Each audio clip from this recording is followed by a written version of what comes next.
Eh bien bonjour aujourd'hui. Alors, un petit peu en décalage parce que le spectacle a eu hier soir, mais il y avait tellement de monde et de bruit surtout que je ne pouvais rien faire.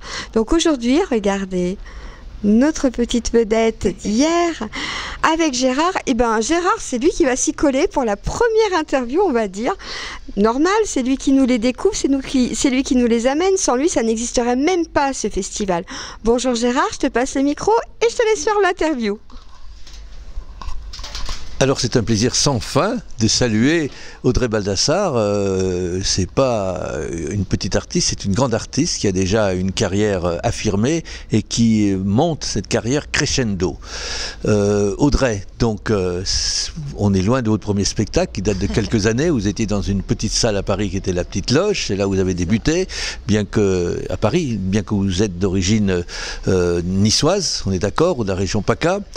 Il s'est passé beaucoup de temps depuis votre ce premier spectacle. Là, vous en êtes à votre deuxième, et le deuxième est monté très haut en quelques mois, alors que vous existiez déjà depuis 2 ou 3 ans. Cette montée soudaine, c'est assez impressionnant. Je parle de ces derniers mois. C'est vrai Gérard, merci de me présenter comme ça, c'est adorable, trop mignon. J'ai beaucoup travaillé effectivement entre le premier et le deuxième spectacle et là j'ai l'impression en ce moment que les petites graines que j'avais germées ont fini par pousser et ont fait des belles fleurs. Donc c'est hyper agréable et c'est aussi grâce à toi puisque je me retrouve dans des beaux festivals et que tu as été un des premiers à me faire confiance et à croire en moi. Donc voilà, je suis hyper reconnaissante, sache-le, je suis très contente qu'on fasse cette interview tous les deux. Alors là, vous êtes à Dijon, mais on va rappeler quand même ce qui s'est produit cette année, parce qu'il s'est passé pas mal de choses. Il y a eu une télé importante, dont on parle beaucoup, on y fait encore référence tout à l'heure. Des gens dans la rue me disaient, mais oh, on l'a vu en télé, elle a laissé une trace cette année, elle a remporté quelque chose d'hyper important à Bobino, elle va nous en parler, et puis elle a fait le Festival d'Avignon avec un brio pas possible. Donc on peut résumer ces derniers mois comment, toutes ces étapes que je viens de plus ou moins d'évoquer sans les développer. C'est vrai, tu as laissé un petit peu de suspense, bravo, tu nous as fait un petit teasing. Alors effectivement, j'ai fait ma première télé, ça c'est quelque chose d'assez impressionnant, l'expérience était incroyable. Il y a parfois un petit peu de déception quand il s'agit d'un concours. Nous les artistes, on est un peu parfois déçu et il s'avère que j'ai fait donc un télécrochet qui s'appelle Comedy Class et que Eric et Ramzy, voilà, bah bien sûr avec Eric et Ramzy et c'était vraiment incroyable et j'ai été très triste de pas aller plus loin dans l'aventure. Donc ça a été une année assez mouvementée parce que voilà, je me suis confrontée à plein de choses vis-à-vis de mon travail, vis-à-vis de mon image, etc.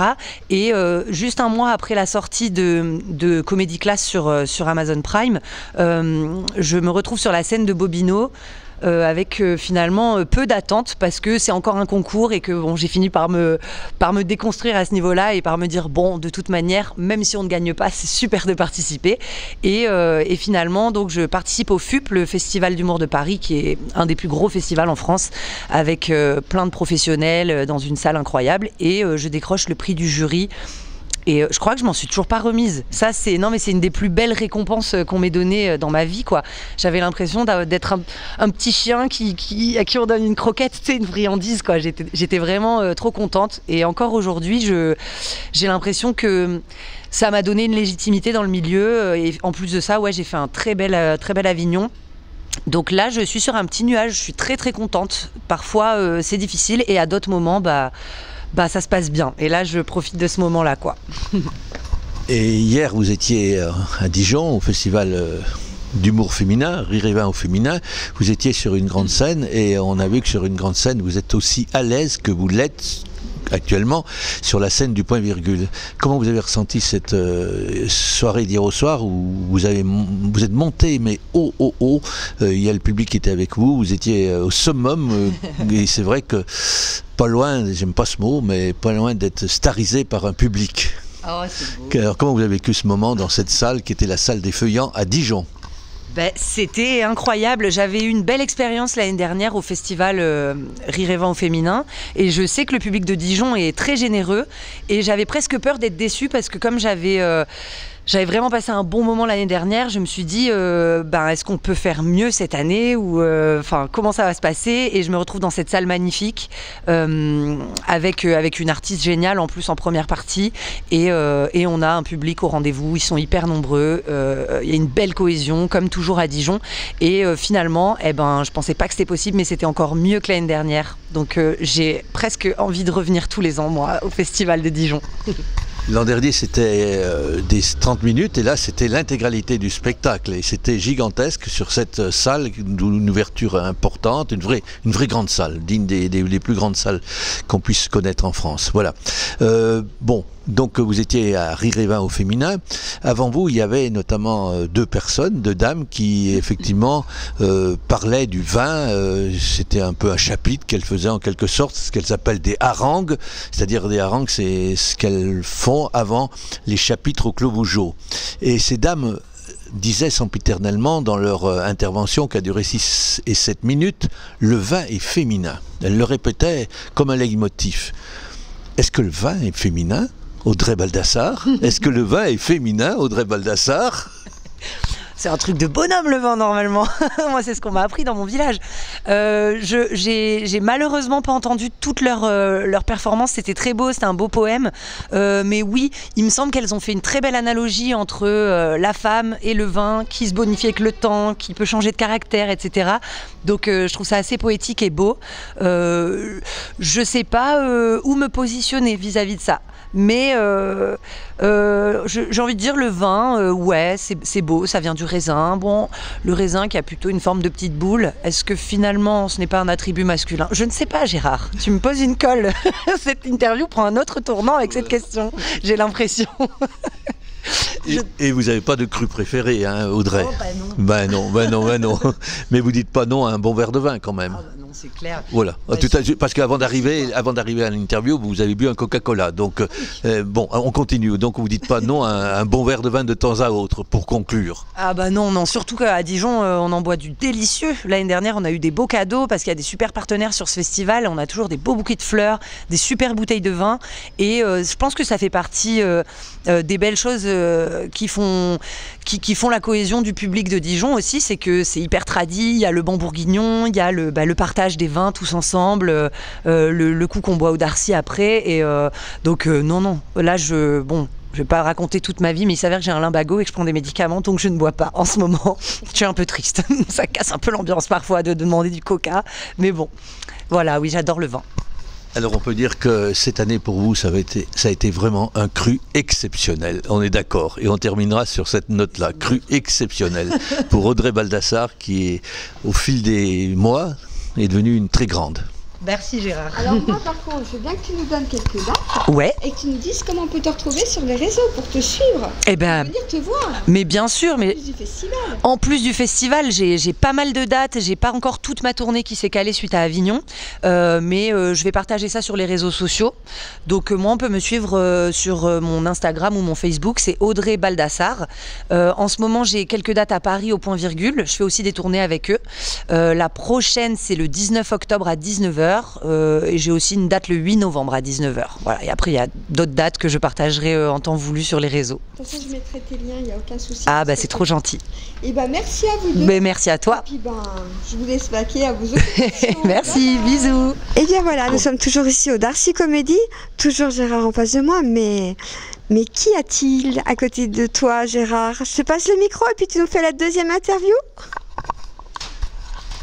C'était pas prévu, mais bon, je m'en ai quitté. C'est bien agréable de voir à côté de nous une comédienne, une humoriste qui s'appelle Joëlle Gevold et qui se trouve dans un festival francophone d'humour féminin et qui n'est pas du tout francophone, même si elle a à quelque part un atavisme avec la France. Donc Joëlle, vous venez d'outre-Manche. Oui, mais je suis francophone maintenant que je suis française, il me semble, à partir du moment où je parle la langue. Mais oui, je suis en France depuis 22 ans. À Paris, depuis 22 ans à Paris et depuis quelques années dans le métier de l'humour. Et j'ai commencé en français, pour vous le dire, avant de commencer dans ma langue maternelle en anglais. Alors comment on devient humoriste soudainement, même si ça fait quelque temps? Qu'est-ce qui vous a appris? Qu'est-ce qui vous a poussé à avoir cette vocation qui n'était pas une vocation d'adolescente? Enfin, je pense que c'est quelque chose qui est toujours en nous. Je pense que beaucoup d'humoristes souffrent un petit peu d'un manque affectif et c'est un métier où on se retrouve parfaitement.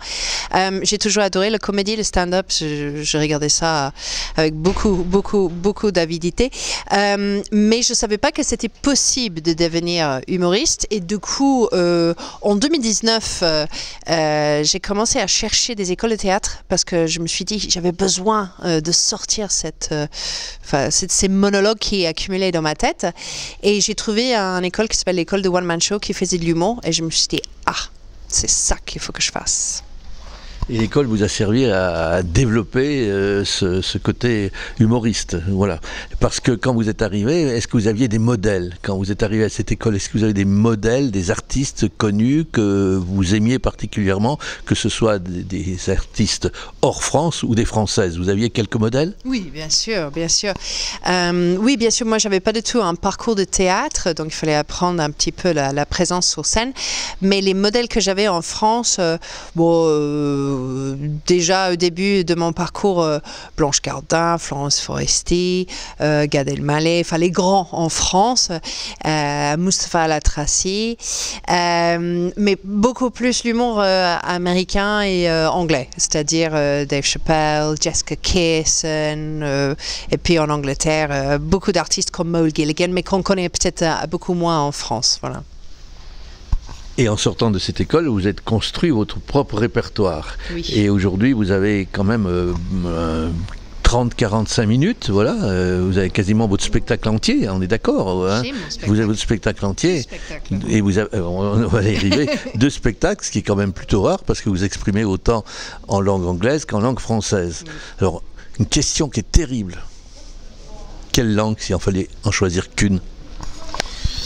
Difficile parce que je suis en train d'apprendre l'espagnol pour faire une 3e, donc je pense non là c'est vraiment piège parce que du coup j'ai vraiment construit mon métier en France, donc ça serait terrible si je disais anglais. Mais c'est vrai que je trouve que parfois en anglais on peut se lâcher un peu plus qu'en français on attend un peu plus de théâtre, un peu plus que côté spectacle, tandis qu'en anglais on peut être vraiment dans du stand-up pur et vraiment se lâcher sur des sujets un peu durs, quoi. Et en France, quand vous voyez, comme c'était le cas il y a quelques jours à Lyon, se précipiter autant de personnes pour vous voir, c'est quand même impressionnant tout ça. Alors, c'est vrai qu'en anglais, mon spectacle a très bien vendu à Lyon et ça fait énormément de plaisir. Après, je veux pas me la péter, je pense pas qu'il y a autant de gens qui viennent rouer pour mon spectacle, mais ça commence petit à petit. Pour moi, je crois vraiment qu'il faut 10 ans pour devenir un très bon humoriste, minimum. Donc, je suis pas encore là. Et donc, voilà. Mais ça promet bien. Voilà. Et en termes de contenu, entre le spectacle en anglais et le français, il y a beaucoup de différences ou ce sont des sujets identiques, des thématiques analogues? C'est le même spectacle. Il y a différentes écoles de pensée là-dessus. Il y a des artistes qui disent qu'il ne faut pas traduire. Moi, je ne suis pas d'accord. J'ai traduit en réalité mon spectacle de français vers l'anglais. J'ai commencé en français, donc j'ai traduit vers ma langue maternelle. Et maintenant, je commence à essayer de voir l'autre côté, d'écrire en anglais et traduire vers le français pour voir si c'est mieux. Mais c'est la même chose et je pense que on peut s'adapter au public. Voilà, ça reste quand même des choses générales. Vous jouez à Paris, donc non seulement dans des comédie clubs, vous en faites beaucoup, mais vous avez aussi la chance de jouer au Théâtre de République, ce qui n'est pas rien, à côté d'une place connue, donc la place de la République, c'est bien. Et là, vous étiez à Dijon, vous êtes venu au festival Rire et Vin au féminin et vous avez joué pendant un petit bout de temps, avec un accueil pas possible du public, dans une salle importante qui est la salle des Feuillants. Et la salle des Feuillants, et toute évidence, ce n'était pas un comédie club. Comment vous avez vécu cet instant-là? Parce que c'est une salle vraiment faite pour toute autre chose, la musique classique ou le théâtre, tout ce qu'il y a de plus Marivaux, Corneille, et là vous étiez dans cette salle et on a vu qu'il y a eu un répondant pas possible. Vous l'avez vécu comment ce moment-là? Moi, j'ai trouvé que c'était génial hier et d'ailleurs, je vous remercie de m'avoir invité à ce festival. Non, vraiment, parce que c'était une super occasion. Moi, je suis jamais venue à Dijon, c'est la première fois. Et c'est vrai que c'était, comme je vous ai dit tout à l'heure, ça faisait un peu pyramide ce théâtre, mais comme le public était très réceptif et ils avaient envie de rigoler, du coup tout de suite j'ai commencé à prendre plaisir en arrivant sur scène. C'est quelque chose qu'on capte dans les premières secondes si ça va passer ou pas. Donc ça a été une étape quand même, Dijon, pour vous. Et dans cette même soirée, il y avait deux dames qui, en tout début de soirée, en préambule, faisaient ce qu'on appelle des harangues, c'est-à-dire des poèmes en quelque sorte, où elles évoquaient le vin. Donc, et sempiternellement revenait l'expression « le vin est féminin, le vin est féminin, le vin est féminin ». C'est votre avis, le vin est féminin ? Alors moi je viens d'un pays où les objets n'ont pas de genre. On dit juste it. It, ça n'a pas de sexe. Le vin, ni une bouteille, ni autre. Du coup, je vois le côté sensuel, peut-être, des choses. Mais non, je ne dirais pas ça. Mais d'ailleurs, petit point intéressant, une des femmes qui donnait cette représentation hier est la tante d'une autre humoriste avec qui je vais partager ce spectacle au Théâtre République. Donc on reste quand même dans la référence Dijon, hein, quand même. Mais vous dites pas non plus non à un verre de bon vin. Il me semble que je vous ai vu prendre et déguster du vin. Vous avez des vins de préférence, non? Ou c'est comme ça, au bonheur la chance, où il y a des crus préférés? Alors, je vous avoue que je ne suis pas œnologue. J'ai fait plusieurs vendanges, que ce soit à Perpignan, que ce soit en Champagne. Donc, j'ai déjà fait des vendanges. Je sais en quoi ça... Enfin, j'ai travaillé dur la terre en France. Mais je ne connais pas trop bien les crus et tout ça. J'aime bien... Je ne voudrais pas offusquer des gens de Bourgogne parce que j'aime leur vin. J'aime le Saumur, Champigny, le Chinon, Bourgueil, Brouilly... voilà, des trucs comme ça. Mais c'est incroyable parce que vous avez des noms de référence. Bravo, bravo, bravo. Et est-ce qu'on peut dire en conclusion que cette année 2017 qui va se terminer dans quelques semaines, c'était un... 2017. 2017, pardon, oh là là. 2024, Gérard. 2024, je ne sais pas pourquoi, je suis perturbé. 7 ans. C'était vos débuts, il y a 7 ans. 2024, est-ce que ça a été un bon cru pour vous artistiquement cette année-là? Est-ce que vous avez senti, et ça nous semble le cas, que vous avez gravi un échelon supplémentaire? C'est pas encore fini l'année, mais vraiment là la rentrée elle est incroyable. Vraiment, j'ai pu jouer à Dijon, je vais jouer en Vendée, dans le nord de la France, dans des spectacles de 400, 200 personnes. Ça fait vraiment énormément de plaisir. J'ai gagné une compétition avec le site de rencontre Glidden, donc je vais jouer avec. Enfin, il y a beaucoup de choses qui se passent et je suis le mouvement et ça fait trop plaisir. Et je ne veux pas que ça s'arrête. Donc, espérons que ça continue. C'est parfait. Alors, est-ce que tu peux nous donner quelques dates, s'il te plaît, et puis où on peut te retrouver sur les réseaux sociaux, s'il te plaît? Bien sûr. Alors, du coup, vous pouvez me trouver sur Instagram, Facebook, YouTube. Je m'appelle Joël, donc Joël au féminin, Guiwolb. Très difficile à appeler, je songe à le changer, donc je fais toujours cette même blague, donc G comme de gauche, ou grosse cochonne, selon vos préférences, E-W-O-L-B, comme Bernadette Chirac, notre modèle à tous. En tout cas, la première date dont je vais vous parler, c'est le 4 octobre, c'est au Théâtre Le République. Je vais partager la scène avec une humoriste incroyable qui fait beaucoup d'humour politique, qui s'appelle Adèle Barber. Et ça, c'est le 4 octobre. J'aurai d'autres dates cette année pour jouer mes spectacles en anglais. Et puis, c'est tout pour le moment. De toute façon, je mettrai le lien. C'est tout pour le moment. C'est tout pour le moment. C'est parfait. Eh ben, merci à vous deux. C'est des choses très intéressantes. Merci beaucoup. Très intéressantes. Eh bien voilà, la soirée se termine ce soir. Alors on n'a pas ni un ni deux, mais 3 spectacles. Avec en premier, Madame Dune, on va pouvoir dire. Mais je vais passer la parole à Gérard qui va tout vous expliquer. Eh bien, bonsoir à tous. Effectivement, à côté de moi, une jeune femme qui s'appelle Dune. D'abord, le prénom est très étonnant. On va quand même lui demander un peu l'explication de ce prénom, bien que dans son spectacle, elle nous le précise. Eh ben, je m'appelle Dune et ça vient pas de la science-fiction comme on peut le penser, mais j'ai plutôt des parents originaux qui ont eu des prénoms classiques et qui voulaient pas trop que leur enfant ils aient des surnoms. Du coup, on est 3 et on a des prénoms très courts à 4 lettres. Et c'est vraiment la nature, vraiment l'originalité. Alors Dune, c'est toute une histoire. Vous avez fait déjà du théâtre, vous êtes un petit peu circassienne, vous chantez, comédie musicale et tout, et soudainement vous êtes arrivé à faire du stand-up. Est-ce que c'est pour répondre à une mode ? Non, je pense que c'est un besoin plus profond. Je trouve que c'est un bon moyen de parler vraiment de choses personnelles et d'écrire des textes à soi, d'avoir des messages peut-être sans passer derrière un texte de quelqu'un d'autre. Il y a un truc plus accessible qui me plaît bien. Il y a une surabondance de stand-up aujourd'hui, et comment vous allez arriver, parce qu'on reviendra un peu sur le début de votre carrière de stand-upeuse, comment vous allez arriver, selon vous, à exister, à vous dédouaner de tout ce qui se fait par ailleurs ? Très bonne question. Je pense déjà en continuant à écrire avec cette écriture et aussi ma personnalité. Voilà, moi je suis peut-être une femme un peu différente, une femme enfant. Voilà, il y a peut-être plein de choses à développer et aussi mon métier de psychologue. Je pense qu'il y a des choses aussi à aller casser des représentations qu'on a sur la santé mentale. Il y a plein de sujets.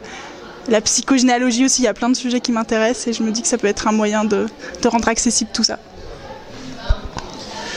Vous êtes arrivé au stand-up il y a quelques semaines, parce que vous faisiez beaucoup de choses, mais pas du stand-up. C'est une aventure qui revient aussi, une initiative aux Galeries Lafayette. Vous pouvez nous rendre compte, nous expliquer pourquoi vous vous êtes inscrit à l'appel des Galeries Lafayette? Eh ben, ce que je trouvais ça intéressant, c'était dans le cadre de ce festival Rire au vin au féminin, le fait qu'il y ait des femmes humoristes. Et c'est vraiment, en fait, je connaissais pas du tout ce festival et j'ai eu un peu cette annonce qui est apparue à un moment et j'ai pas trop réfléchi en postulant et voilà, je me suis dit c'est sans doute un bon moyen de débuter cet appel de devenir stand-upeuse plutôt pour les débutants.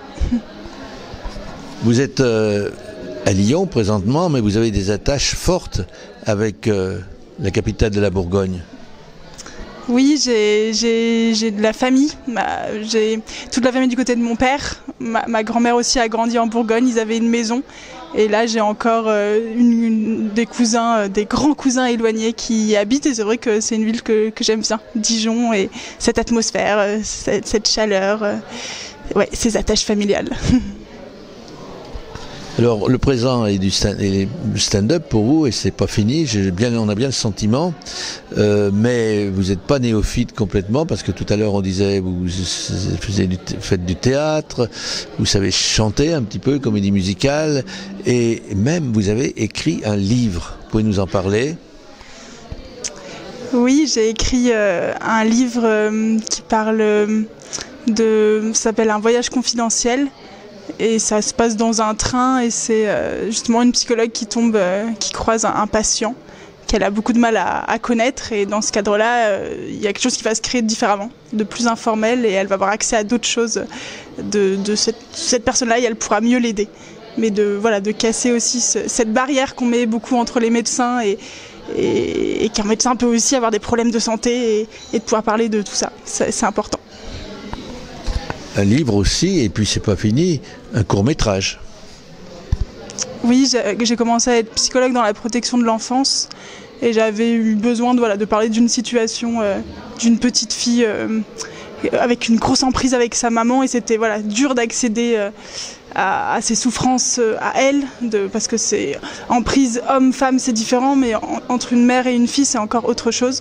Et du coup j'avais pris plaisir à jouer. Moi je faisais le rôle du médecin, j'avais demandé à ma propre mère de faire le rôle de la mère et de jouer avec une petite fille, et c'était vraiment une belle expérience. Alors des talents multiples, c'est rare d'en trouver autant. Et en quelques 2 ou 3 phrases, si on devait vous définir, on vous définirait comment?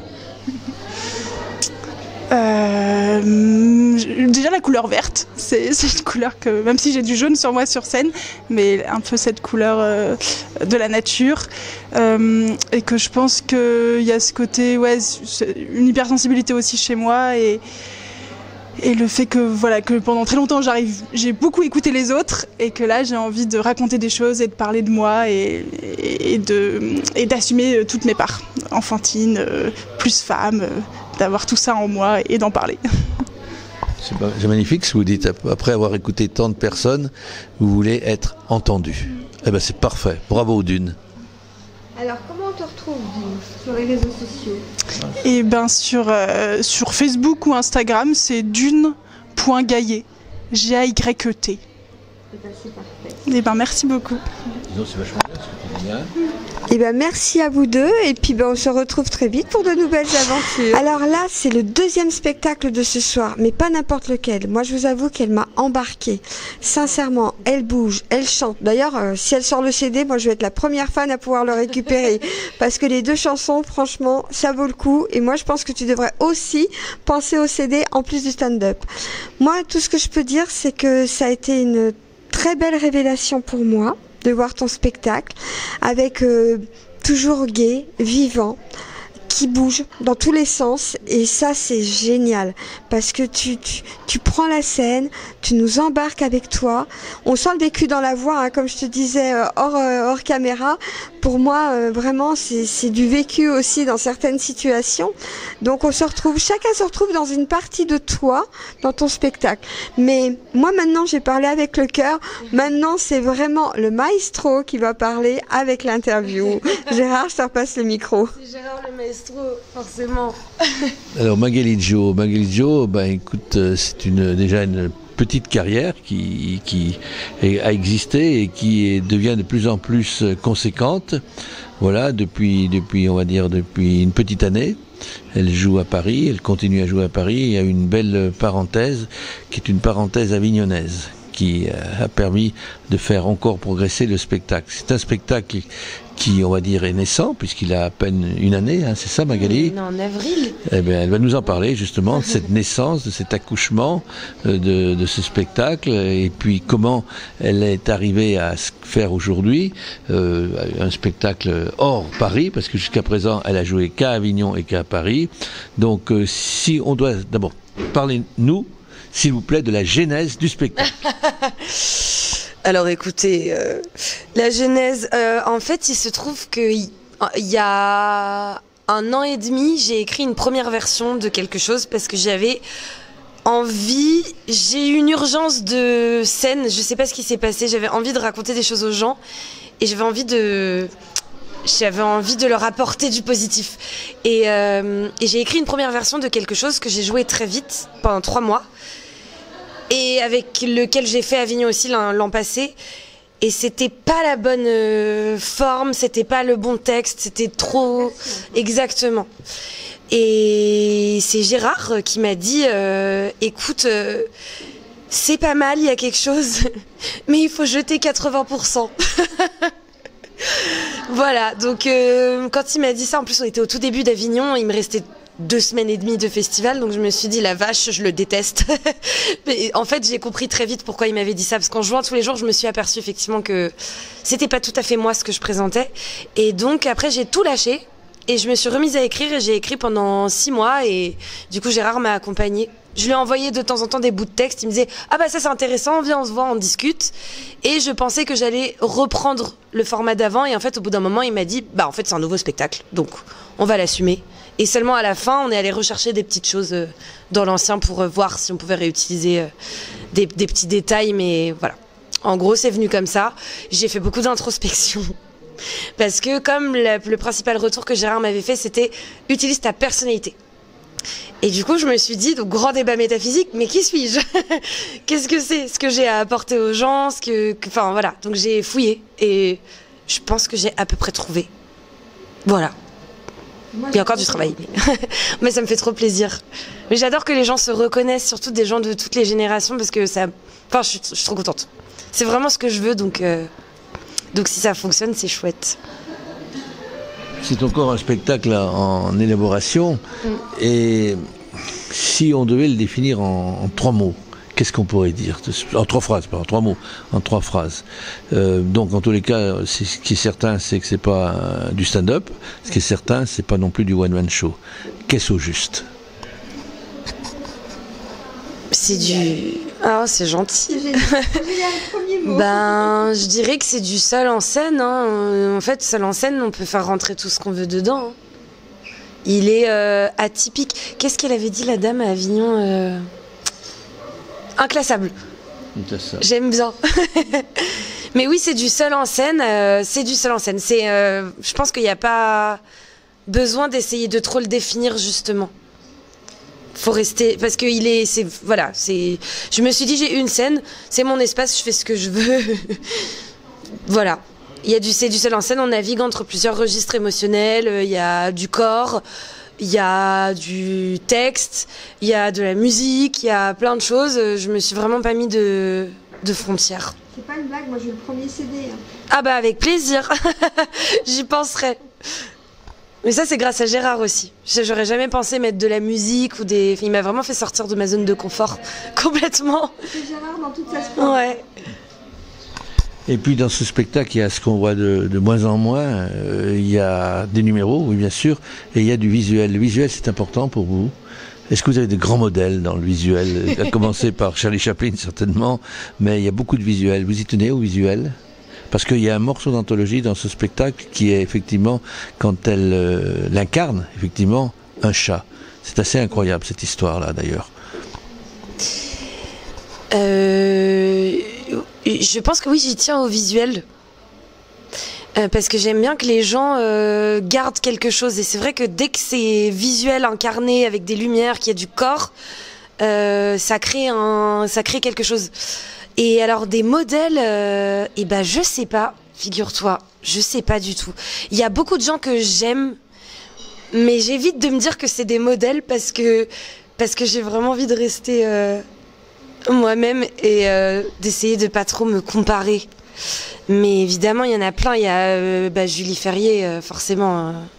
C'était une des premières à m'avoir mis une claque dans son incarnation, ses personnages. Après j'aime beaucoup d'autres choses mais qui n'ont aucun... Après peut-être que ça m'a quand même inspiré. Je pense qu'on est quand même toujours nourri par des choses qu'on aime quoi qu'il arrive. Moi ce que j'aime c'est qu'en fait il y a du visuel mais tu es sobre dans la tenue. Ouais. C'est-à-dire qu'il n'y a pas d'extravagance, il n'y a pas quelque chose qui pourrait nous polluer, il n'y a vraiment que toi. Ouais, c'est vrai. Il y a beaucoup d'imagination et puis sans doute une part plus personnelle. Alors c'est vrai que c'est difficile à évaluer, mais l'autobiographie est importante quand même dans ce spectacle ou elle n'est pas du tout importante? Je dirais que c'est un mélange des deux. Elle est importante parce que c'est ce qui m'a fait fouiller à l'intérieur de moi pour sortir des choses. Et en même temps, ça peut aussi être détaché de moi. Ça peut être... ça peut parler à des gens... j'aime bien ce côté un peu malléable, un peu universel. Mais effectivement, il y a quand même beaucoup de moi dedans. Après, justement, j'essaye de pas trop tomber dans l'autobiographie, dans la narration de moi, etc. Mais oui, c'est vraiment les deux. C'est important et pas important. Je sais pas comment mieux répondre à cette question. Tu l'as dit tout à l'heure, inclassable. Voilà. T'as autre chose à... On va dire quelque chose ou pas? Tu vas nous dire comment on peut te retrouver sur les réseaux? Tu vas nous dire comment on peut te retrouver sur les réseaux? Ouais, bien sûr. C'est bien classable. Alors, on peut me retrouver sur Instagram. Ça s'appelle Magali Gio, tout attaché, Magali-Gio. Il n'y a pas de E à Magali. J'ai aussi Facebook, mais alors j'avoue, j'utilise pas beaucoup Facebook. Mais bon. J'ai le lien. Ouais. Mais voilà, c'est surtout Instagram que j'utilise. Après, voilà, je suis sur toutes les plateformes quand même, mais je les alimente moins, j'avoue. C'est surtout Instagram. Inclassable, c'est bien. Ouais, inclassable. Franchement, c'est génial. Mais vraiment, tu nous as embarqué le coup du chat, comme tu disais. Pardon? Tu l'as beaucoup aimé? Ah, j'ai adoré, moi. Franchement, j'ai vraiment adoré. Parce elle incarne tout. Elle incarne tout ce qu'on a au fond de nous, avec le sourire. Et quand on l'écoute, on se dit, mais attends, cette situation, on l'a vécue. Enfin, moi, je sais qu'il y a des situations que j'ai vécues. Pas le chat, hein, je précise quand même. C'est celle que j'ai pas vécue. Quoique j'en ai 2 à la maison, faut le dire. Mais pour moi, elle m'a vraiment embarquée. Elle m'a vraiment... Enfin, je sais pas, ça a été quelque chose hors norme. Franchement, dès qu'elle a commencé, je me suis dit, mais où elle va m'emmener? Et le fait de passer du côté sur le siège à quelque chose de beaucoup plus vivant, si tu veux, c'est vraiment, enfin moi je sais pas, mais il n'y a pas de mots. Parce que j'ai adoré, j'aurais aimé que ça dure beaucoup plus longtemps, je l'avoue. Et puis, il y a tout. Il n'y a rien à rajouter, il y a tout. Il y a du texte, il y a de l'humour, il y a ce côté un peu décalé. Hein, pour moi, alors naturellement, je suis pas Gérard. Gérard, lui, c'est le perfectionniste, c'est le maestro, comme je dis, Gérard. Moi, c'est juste le cœur qui parle, mais en tous les cas, merci pour ça, parce que vraiment, j'ai passé un moment fantastique où c'est que tu m'as tout fait oublier. Je suis partie avec toi, tu m'as embarqué, j'avais la valise, même toutes les valises, j'avoue. Et là, j'ai pris ma valise et je suis partie avec toi, loin, loin, très loin, sincèrement. Donc, merci pour ce bonheur que tu m'as donné ce soir, sincèrement. Merci à vous deux et puis on se retrouve très vite pour de nouvelles aventures. Bye bye. Et c'est parti. Alors, cette fois-ci, c'est le dernier spectacle qu'on vient de voir, mais regardez, il n'a pas une, pas deux, mais 3 femmes avec lui. Vous imaginez, Gérard? Alors là, c'est le bonheur absolu. Alors, tout à l'heure, Carlos disait que la fille allait faire des envieuses. Mais moi, là, je crois que c'est franchement Gérard qui va faire des envieux, parce que 3 belles femmes comme ça, atypiques, différentes, rien que pour toi. Allez, trêve de plaisanterie. Cette fois-ci, je te passe le micro et c'est toi qui fais l'interview. Un trio, c'est un ensemble, hein. On dit un trio, oui, mais il faudrait peut-être d'abord qu'elles se présentent, parce qu'elles ont toutes de belles individualités et de belles potentialités. Alors, c'est normal qu'elles se présentent, qu'elles nous fassent très rapidement un succès d'année de leur carrière. On va commencer par la jeune femme qui est le plus loin de nous. C'est sûr. Bonjour, donc moi c'est Agathe, on s'est rencontrés au Nombril du Monde à Lyon, voilà, on a fait plusieurs... Non, non, ça c'est peut-être la seule partie vraiment inventée du spectacle. La seule. Il n'y en a pas d'autres. J'ai vraiment glissé. On sait pas. On compte plus. On sait pas. Voilà. Non, et puis le feeling est passé, a opéré tout de suite et on ne s'est plus jamais quitté et voilà, c'est la meilleure pièce que j'ai jouée, la meilleure pièce qu'on a écrite, oui. Et les meilleures comédiennes avec qui j'ai joué. Oh. Voilà. Oh, mais toi alors. Oui. À toi. Okay. Alors bonsoir. Donc moi c'est Maud Eleftherakis sur l'affiche, Maud Tirlil. Dédicace. Alors, comme disait Agathe, on s'est rencontrés au Nombril du Monde. On faisait partie de la troupe résidente. Et Alex est arrivé un petit peu après. On avait déjà joué ensemble plusieurs pièces avec Agathe. Alex m'a remplacée dans un spectacle et j'ai eu le coup de cœur artistique. Et je me suis dit, allez, venez les filles, on fait un trio.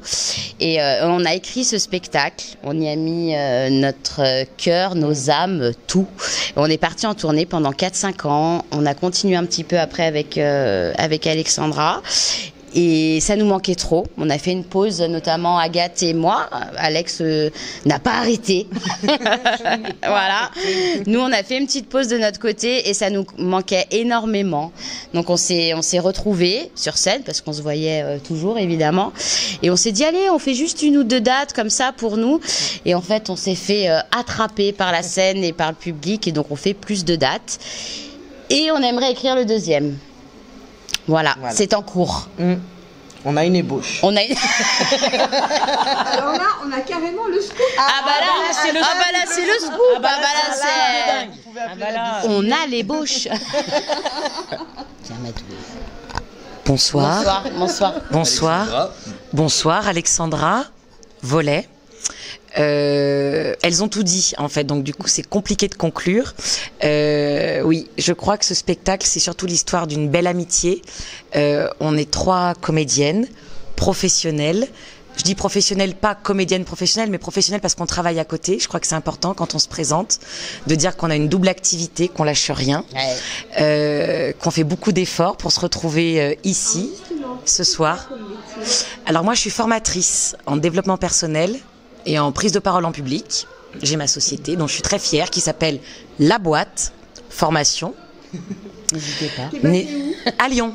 On est 3 Lyonnaises. Hein. Attention, c'est important. C'est important. Lyon coule dans nos veines quand même. Voilà, donc on a bientôt toutes les 3 40 ans, même si je suis la plus âgée. J'aime bien dire qu'on a bientôt toutes les 3 40 ans. Voilà, et l'amitié perdure. Qu'est-ce que font tes camarades comme travail? Alors, alors, Agathe travaille dans un entrepôt frigorifique, j'arrive même pas à l'articuler.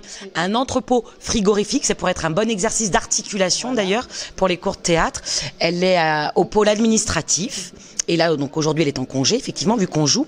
Et Maude travaille dans un institut d'expertise clinique. Et elle s'occupe de la partie de la communication et également du recrutement des volontaires qui vont venir tester tous ces produits magnifiques vendus par différentes marques. Donc on est effectivement très très hétérogène. Hein. On est donc du coup très courageuse. On va passer le micro à Gérard. Oh non! Ouais, ça t'allait bien. Oh non! Bonsoir, enchantée, merci. Non mais non. Elles savent très bien dialoguer ensemble. Une question toute basique, parce que finalement, aux premières loges, c'est un thème qui a été peu abordé. Qu'est-ce qui vous a inspiré ça? C'est l'envie de montrer au public ce qu'il y a derrière le décor? Oui. Alors, si je peux me permettre, en fait, on s'est rendu compte, quand on travaille et qu'on commence dans les cafés-théâtres, c'est quand même un environnement qui est très particulier. Et quand on s'est rencontrés toutes les 3, on s'est dit, mais où est-ce qu'on pourrait mettre nos 3 personnalités et les personnages qu'on a envie de défendre? Et on s'est rendu compte très vite que les loges, dans les théâtres, c'est là où finalement il se passe le plus de choses. Ironie du sort, c'est là où on va des fois traduire nos peurs, notre stress, nos envies, nos rêves, nos inadéquations, nos adéquations.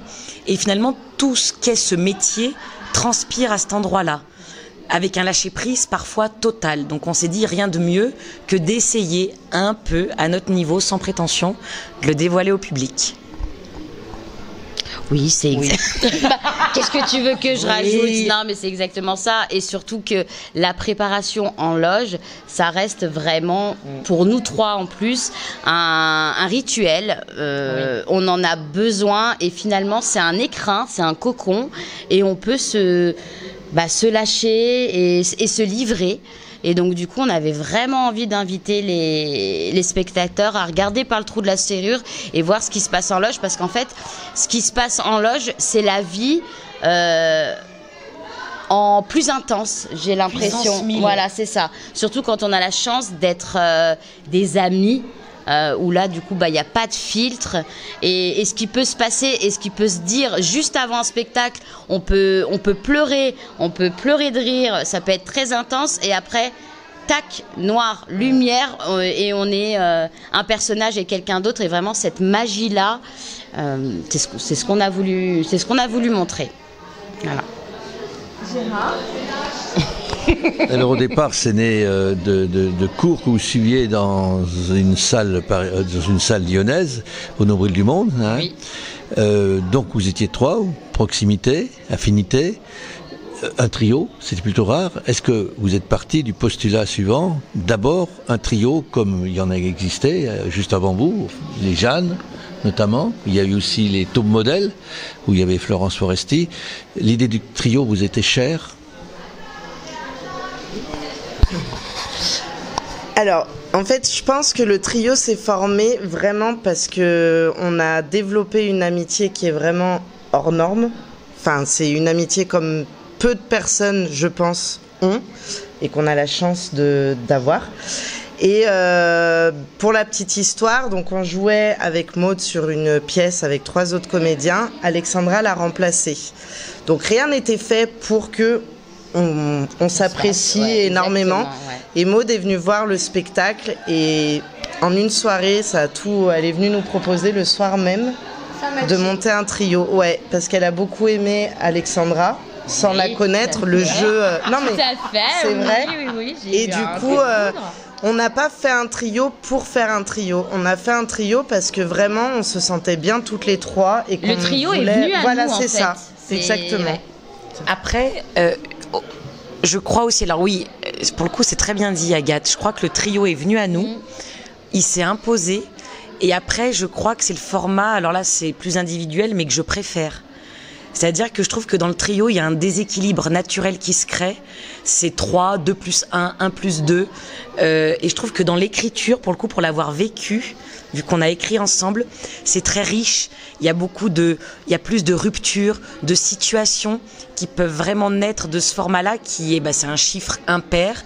Donc tout peut être déséquilibré, rééquilibré. Je trouve ça assez juste. Et c'est aussi pour ça qu'on a envie de réécrire un deuxième spectacle à 3. Parce qu'il y a toujours un rythme dans les répliques qui peut être inattendu pour le spectateur. Voilà, c'est exactement ça. On se verrait pas à 2 ou toute seule, je crois. Non. Non. Non, hein? Non. Non. On se l'est dit à la préparation. Non. On ne pourrait pas. Non. C'est dit, c'est enregistré. Mais vous avez eu des admirations quand même pour les autres trios qui vous ont précédé? Ah, Gérard. Gérard. Déjà, on admire tout le monde.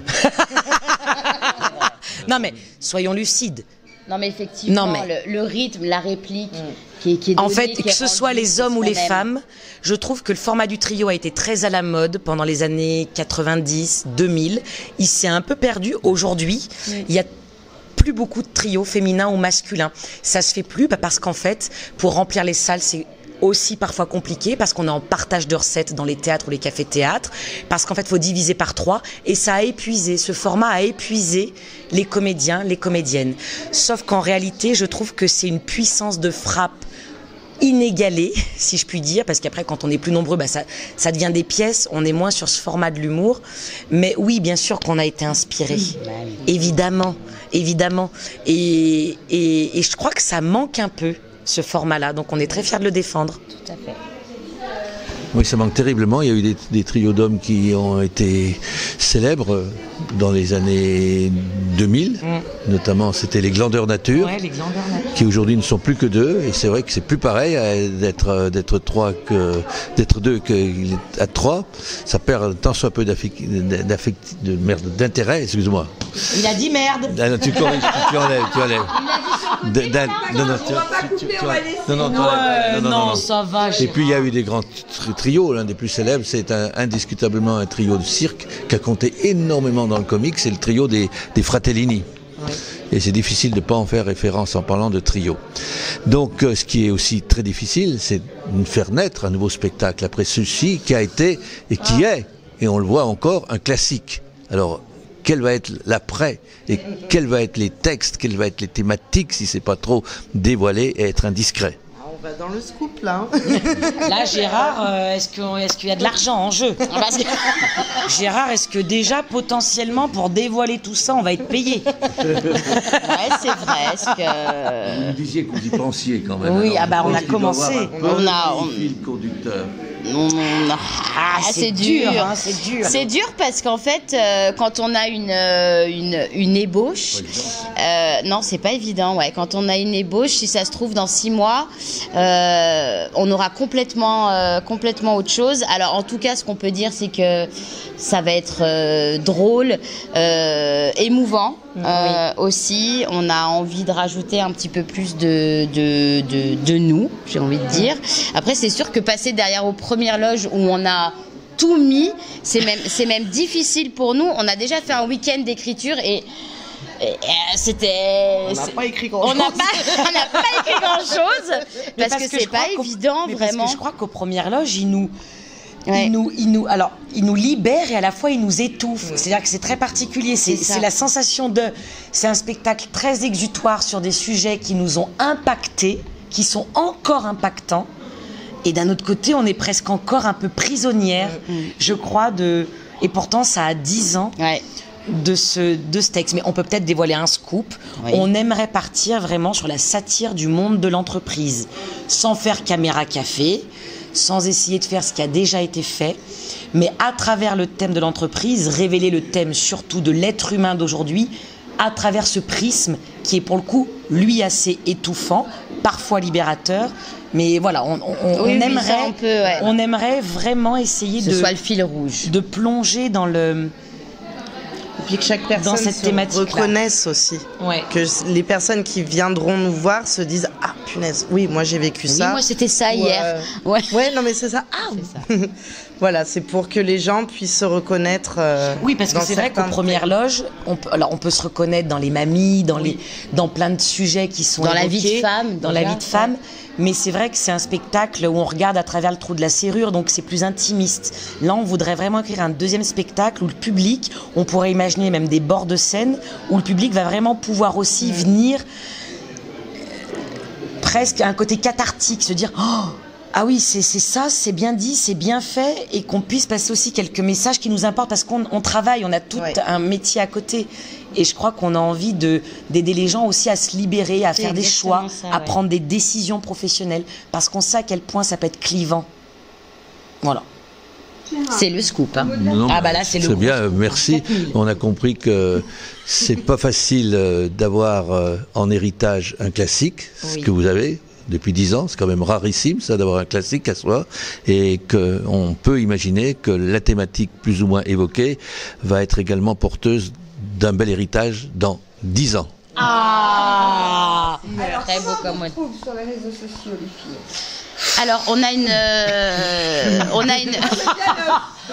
là là, les réseaux. Alors les réseaux. On a une page du spectacle qui s'appelle Aux Premières Loges. Une page Facebook, parce qu'en fait. Alors ça aussi c'est une petite anecdote du soir bonsoir. On n'a jamais réussi à trouver un nom de trio. Pour le coup, donc on a donné le nom du spectacle Aux Premières Loges, parce que on n'a pas réussi. On a cherché.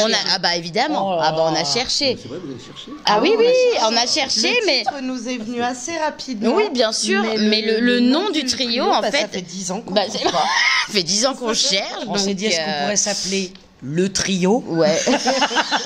Bon, voilà. On n'a pas réussi. Voilà. Bon. Donc la page du spectacle, c'est Aux Premières Loges. Voilà, tout simplement. Voilà. Et c'est tout, parce que finalement, on n'a pas d'Instagram, c'est le nôtre. Non, oui. Perso. On pourrait peut-être en faire un. D'ailleurs, c'est une bonne question. Ah ouais, c'est bien. On va en faire un. On va faire un Instagram. On vous le dit, on va faire un Instagram. Aux Premières Loges. Pour les Lyonnais, tous les samedis après-midi de 14h à 16h, on fly sur la place Bellecour.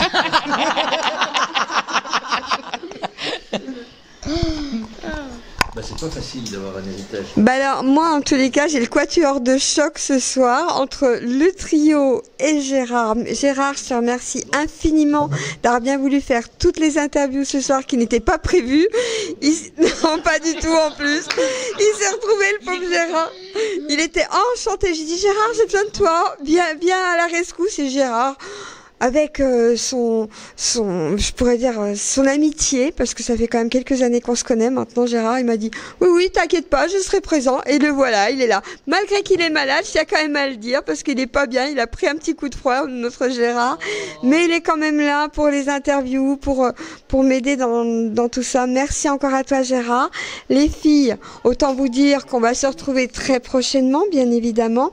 Merci pour ce que vous nous avez donné ce soir, puis j'espère quand même que le numéro 2 sortira avant 10 ans. Ouais. Sinon, on patientera quand même. Là, ce sera pas une journée, ce sera carrément un week-end qu'il va falloir bosser, les filles. Allez, merci. Merci à vous. Bye bye. Et bien voilà, c'est Marie qui nous a enchanté ce soir. Alors moi, je vais vous dire, je vais pas vous montrer la photo, mais je suis à l'état de panda de Chine. Tout simplement, normalement j'ai du maquillage waterproof, mais j'ai tellement rigolé que j'ai des traces de partout. Merci Marie. Alors ça a bien commencé parce que le spectacle a commencé de parler de pêche, et vous savez que je suis carpiste, donc le no-kill, donc impeccable. Après elle a parlé de gendarmerie, vous savez que ma fille est à l'école de gendarmerie, vous savez que son papa était gendarme ainsi que mon papa. Enfin, je pourrais vous citer tout le spectacle, mais alors franchement j'étais morte de rire. Les photos vont peut-être pas être très belles, je l'avoue, parce que j'ai tellement tellement rigolé que j'ai un petit peu tremblé. Mais le film sera génial. Marie, je vais passer le micro à Gérard, mais avant je voulais te dire un grand merci. Tu m'as donné du bonheur, tu nous as donné du bonheur. C'est quand même la première fois que je vois la salle en stand-up. Comme ça, en train de jouer avec vous. Et alors, la standing ovation, franchement, bravo. Là, il n'y a rien à dire. Sinon, merci. Tu as été génial. Gérard, je te passe le micro. Allez, c'est à toi, Gérard. Eh bien, Marie, merci tout d'abord. On a vu que c'était un grand succès ce soir à Dijon. On était au Darcy, donc au Darcy Comédie, qui est là depuis 5 ans. On est quand même loin du départ, qui était dans un bar à bière, ici, à Dijon. Et juste derrière. On peut évoquer succinctement ce petit moment. Ouais, avec plaisir. C'est vrai que moi, la première fois où je suis montée sur scène, c'était en 2016, le 1er avril 2016, donc c'est quand même une blague. Juste derrière, au bar, le Kilkenny, c'était ça à l'époque, je me souviens. Et c'était un bar à bière, donc dans la cave. Donc c'est vrai que là, quand je suis arrivée, je me suis demandé où est-ce que j'arrivais quand même, puisqu'en plus, il n'y avait que des gars. J'étais la seule fille et je me suis dit, d'accord, bon, ça va être très cool sûrement, mais c'est toujours un peu intimidant de faire ses premières scènes quand même dans une cave. Et après, tu te rends compte quand même que le stand-up, ça commence très souvent dans les caves quand même, parce que j'en ai fait beaucoup encore des caves. Beaucoup, et puis vous avez pas mal sillonné la France, de fait, on est d'accord. C'est vrai que j'ai eu la chance quand même de pouvoir jouer, notamment avec le Paris Comedy Club, qui est un comedy club un peu itinérant. Donc c'est vrai que j'ai fait pas mal de salles grâce à ce... Il y a 3 artistes. Il y a 3 artistes à chaque fois qui font 20 minutes. Et c'est vrai que j'ai fait pas mal de salles en France avec ça. Et j'ai joué aussi un peu à Paris. J'ai joué même à Amsterdam. Et j'y retourne là en octobre. Donc c'était très cool. Je joue en Belgique aussi quand même. Donc je joue un peu partout où les gens m'accueillent. Mais c'est avec plaisir si je peux aller encore dans d'autres villes. Et ce soir, vous vous retrouvez dans votre ville, dans la ville qui vous êtes très attaché, puisque vous avez fait des études. On peut en parler succinctement quand même, puisqu'on est à Dijon, de ces fameuses études. Mais c'est vrai que du coup, moi je suis fille de prof et il a fallu que je fasse des études, donc j'ai choisi la chose la plus simple pour moi, c'était le sport. Donc j'ai fait STAPS à Dijon, j'ai fait 4 ans de STAPS à Dijon, j'ai un bac +2, mais j'ai mis 4 ans à le faire. Bon voilà, j'y suis allée doucement, mais en tout cas c'est vrai que c'est une ville dans laquelle je me suis sentie très bien, et c'est vrai qu'on retient très souvent quand même les villes dans lesquelles on fait nos études, parce que c'est là où on se révèle un peu, et quand on devient adulte vraiment, on est indépendant, on est loin de ses parents. Et moi à Dijon, j'ai été toujours très bien accueillie partout, et j'en garde un très, très bon souvenir, et j'y retourne très souvent puisque j'ai encore de la famille ici, mon frère et ma sœur. Alors le spectacle est basé singulièrement sur l'autobiographie. Je ne parle que de moi, effectivement, Gérard, puisque c'est la chose que je le connais le mieux. Donc voilà, j'ai décidé de parler de moi. Il y a un peu d'autodérision quand même. Et puis c'est vrai que c'était important pour moi de parler aussi de mes parents, puisque c'est quand même un peu à cause ou grâce, je sais pas, à eux que j'en suis arrivée là. Donc c'était important pour moi de retracer un petit peu tout ce que j'ai vécu dans ma vie. Bon merci, donc c'est à peu près tout, on a fait le tour d'horizon là. Non, elle va nous dire comment on peut la retrouver. Ah ben elle va nous le dire, non mais ça c'est autre chose, tu coupes et puis voilà. Les réseaux, c'est bien ce que tu as dit. Alors Marie, maintenant comment on peut faire pour te retrouver? Alors moi on peut me retrouver sur Instagram, je m'appelle Marie Ituralde, ça s'écrit avec un T et 2 R, comme la terre, voilà, ça c'est un moyen mnémotechnique que m'a donné ma mère, un T 2 R, voilà. Marie Ituralde, merci beaucoup en tout cas, merci.